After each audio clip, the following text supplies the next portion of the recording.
People who've been in psych wards. What was your experience?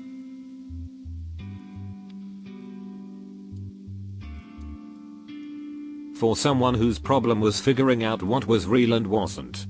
It was horrible. Left me questioning my life. It was like summer camp. But with a lot of mentally ill people. Some girl thought she was a werewolf and would wander up and down the halls all night howling. Another girl would walk inside of the toilet. Like literally in the toilet. Then complain about not being allowed to wear wet socks. A lot of people wanting to start fights with each other. The main thing I remember was this overwhelming sense that things weren't going to get better for a lot of these people. Which made me really sad. My best friend has been in a psych ward twice for suicide, but the first one was when he was under 18, and in our state anyone under 18 with mental illnesses is placed in the same facility. He was just your average kid but severely depressed. His peers in there were drug addicts and kids with really bad mental illnesses. His roommate, for example, was this big kid. He would scream at night. Get violent, never towards my friend. But they'd have group sessions and some kids were like, I ran out of meth and tried to smoke the bed bugs. I had hanky panky for drugs, mind you these are kids under 18. And then my friend would say he was there for trying to commit suicide. Then the kids with the severe chronic illnesses. He said it was pretty eye-opening as well as frightening and made him feel better about himself. Saved my life. The madhouse often felt less mad than the world. I detoxed from alcohol in a psych ward. It was terrifying at first. And I would have sold my soul for some vodka. But the staff and other patients were super helpful. I actually got schooled on my alcoholic thinking by a huge schizophrenic guy in a bathrobe. Haha. He was very insightful. And saw where I was trying to justify my drinking. The orderlies at the ward confiscated the Stephen King book I was reading when I checked in. Though. Super bummer. It would have been a nice distraction from my skin crawling and the walls moving. It was like hanging out in a room with 30 people who just farted while pretending it wasn't them and then don't smell it. Watching the George Lopez show while wearing those stupid grippy socks. It was scary. Technically, I was in a 3-day detox program for drugs. But it was in the same wing as the psych ward. We were pretty much treated the same. Bars on all the windows. Suicide-proof rooms. And medication for the purpose of sedation. I'm 3 years clean now. And that experience was enough to help me stay on the right track from now on. A guy walked past me laughing and said, "Satan is awesome." Another time a woman looked at me and said, "Your husband beats you, doesn't he?" I was 19 and single. I went on my own volition to a psychotherapy rehabilitation center. I thought I'd be in and out in 2 months cause I'm not as sick as others. I stayed 4 months. It was very helpful. Pretty much changed my life, but 4 months isn't enough to resolve every issue. It just kickstarted my mental health journey. What I really like there is that it was okay to be not okay or to make jokes about our own craziness. We didn't have to worry about unknowingly offending someone or say the wrong things because we could openly talk about all that. This never happens in the real world. I was never admitted into one. My cousin was and I hadn't spoken with him in a while. He told everyone he only wanted to talk to me. I went in there and I had 1 hour to talk with him. My aunt and uncle were heartbroken. And they asked me to ask him some questions for them. It was hard. It was kind of a reality check for me as I had just gotten out of high school and I'd never experienced something like this. My cousin was pretty messed up. And without going into too many details, it was very difficult to have a conversation with him. Kinda put things into perspective that mental illness isn't a joke or an easy thing to deal with. Overall, my experience was like having my reality turned upside down on me. I was raised by parents who wanted to shelter me. And this whole psych ward thing was quite the game changer for me. One of the scariest, most traumatic experiences of my life. I truly believed life was a lie. That everybody was an actor playing a role to mess with me. I mean everybody. From my mum crying during a visit because I didn't believe it was truly her, to the random workers and inpatients who were clearly making underlying threats and hidden meanings with every word they spoke, to Vincent Kompany, the Manchester City footballer on Match of the Day that night, who was speaking to me through the TV after winning the league that day. It was a real life Truman Show, Shutter Island, and the only outcome I could see was my own death. I didn't trust anything or anyone, and to this day I still have lingering doubts and bouts of paranoia. This was in 2012 whilst I was suffering from drug-induced psychosis after a weird session of weed smoking. I was only an inpatient for 2 nights, but the after effects are probably lifelong, unfortunately. In my experience, it's mostly been me getting drugged down because I was acting so erratic. When I'm manic, I usually suffer from pressured speech, disorganized speech, or latch onto words because my thoughts were racing so fast. Some of the times, I've been quite aggressive to the point of hospitalization or just complete psychotic. During my time there, I've learned that many people in psychiatric wards in my country are willing to take advantage of mentally ill people and run them over by abusing their power. There was this caretaker that drugged and sexually abused several girls, including me, when I was admitted back in 2008. Other nurses and doctors would purposefully just dumb things down to patients or get away with stuff because they knew people would just view them as mentally ill, irrational women that just want attention. Lots of good experiences too though. So it's been a mix. Horrible. They knew on top of other issues I have PTSD from an evil stepfather and asked to please not let men come into my room, especially at night. The male employees kept coming into my room at night to check that I was sleeping, didn't sleep for 4 nights straight, and only fell asleep because they gave me a sleeping pill. Hated it and didn't get help really. I did get a nice big bill that I'm still trying to pay. And this was 12 years ago. I got out today after 14 days in a ward. This is in Sweden though. I am so glad I got to go there. They really helped me turn my life around, yes. In only 14 days, and even if I have a long way to go before I am free from my depression, I am no longer suicidal and I can see the way forward out of my current situation. Super friendly and helpful staff. They really care about you. What has been written in previous comments about opening up to the other patients is very true.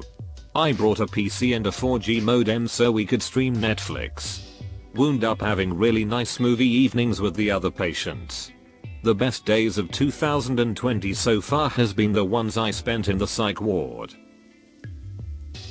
I'm a veteran and a 20-year firefighter, retired. I was taken to the VA mental hospital after having a breakdown at work. I went in completely broken. I had seen so much death and suffering in my life that I physically and mentally could not function.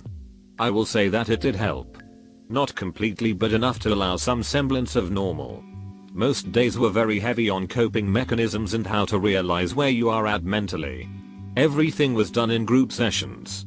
Of course everyone there was a veteran, so it was geared towards military experiences. Throughout my stay, the doctors and therapists used the usual medicines and adjusted them accordingly. I was there 6 weeks and have been back once. I spent a week in one a little over a year ago. The actual psych ward was really interesting.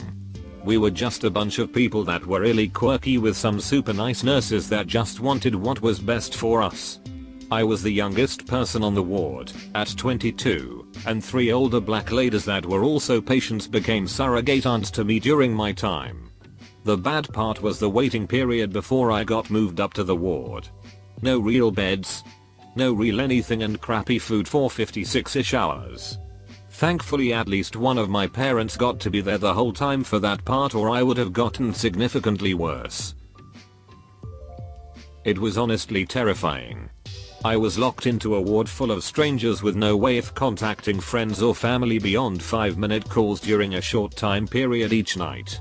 I literally just sat around reading the books I brought with me. And I had to go through withdrawal from my medication since they had to take me off it. I would spend so much time in my room reading. They wouldn't call me for meals and just threw away my food. I was technically there voluntarily, but I was given the choice of either you go voluntarily or I will force you to go by a crisis counselor. Even being there voluntarily didn't mean I could leave whenever. When I kept asking to leave to be with my loved, they kept saying I would be kept longer if I didn't stop asking. I would wail through the night because of how scared I was, also a withdrawal symptom, and a nurse came in and was like, "Can you stop?" I would never go back. I'm a schizophrenic. I've been assaulted 3 times in the mental hospital. One girl I met said, "I just got out of jail and jail was better than this place." And that was by far the nicest mental ward I've been in. The others were pure hell. I'd rather be insane outside the hospital than in a place that's dangerous. The only reason someone should be in a mental ward is if you are suicidal or homicidal, as it's difficult to carry out those things in an environment where you have limited access to things. When I was 14, I was forced to go to the psychological department of my local hospital. I didn't belong there whatsoever, but the police thought I was suicidal. I wasn't. I kindly asked the officers to not bring me there, to which they responded they had no choice. I was put in the back of the police car and handcuffed for the duration of the ride. The first night I was locked in a cold room with a metal bed and padding on the walls. It resembled a jail cell. After eventually falling asleep, they transported me to a traditional hospital room and kept me there with a guard at the door for a whole day. I just watched TV for 3 days after that and had occasional meetings with the psychologist, whom I told I had no business being there as a misunderstanding had taken place. Guess he finally believed me cause I eventually went home. It was stupid.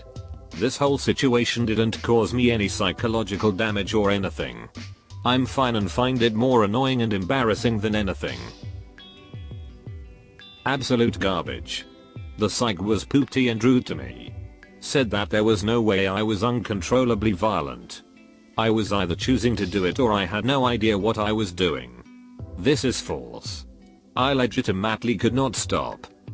She diagnosed me with BPD because I refused to talk to her. Ironically, 5 years later, the possibility of me having BPD is back on the table, but with actual good help now. After each session I wanted to hang myself with the cords on the blinds. They didn't let us keep contact info of the other patients. Which, okay, I guess. Whatever. But I wrote it in my notebook hidden among a bunch of other poop. And one day I found the pages torn out. So that was awful for my paranoia issues. I'm glad I didn't use that notebook to write about personal stuff. God freaking damn. The social worker there signed me took my abusive mother's side, and when I got back home I found out my mom went through all my stuff. Which again was horrible for my paranoia issues. The social worker supported this. Anyway, that place is the reason I'm very scared of therapists. And why my paranoia spikes hard when I leave home for an extended period of time. Frick psych wards. My mom worked local hospital psych wing when I was a kid. She's a nurse. A few people got violent and one punched a nurse, not mom. Lots of teens with suicidal ideation. She said the weirdest thing was a guy who blew out a long stream of mucus and stood in front of mirror to watch his reflection. Just let it hang there. She said she wondered what was going on in his head. I have a friend who worked in a state hospital for a while when he was younger.